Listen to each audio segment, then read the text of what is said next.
નમસ્કાર સાથીઓ, પ્રકૃતિનો એક નિયમ છે, જ્યારે ઉદય છે તો અસ્ત પણ છે, શરૂઆત છે તો અંત છે, સવાર છે તો સાંજ છે,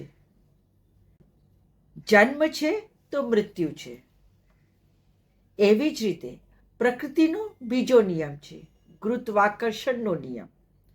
કોઈ પણ વસ્તુ ગમે તેટલી ઊંચાઈ ઉપર જાય, પરંતુ એક ન એક દિવસ એને નીચે આવવું જ પડે છે. સાથીઓ, આ જ બંને નિયમો ભાજપને પણ લાગુ થાય છે.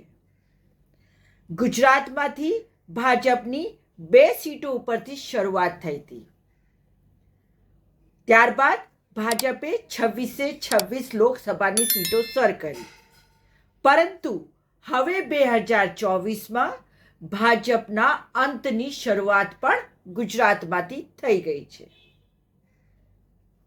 હું ઘણી વખત કહું છું કે ભાજપ કોઈ અમરપટ્ટો લખાવીને નથી આવી, અને મોદી સાહેબ તેમનો તેજ, તેમનો તાપ, તેમની કાંતિ, તેમના ચહેરાની આભા બધું જ મંદ પડતું જાય છે, ધીરે ધીરે ઓલવવા તરફ જઈ રહ્યું છે.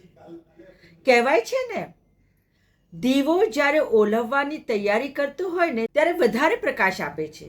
બસ એ જ રીતે મોદી સાહેબે અબકી બાર 400 પારનો નારો આપી દીધો. અંતની શરૂઆત છે.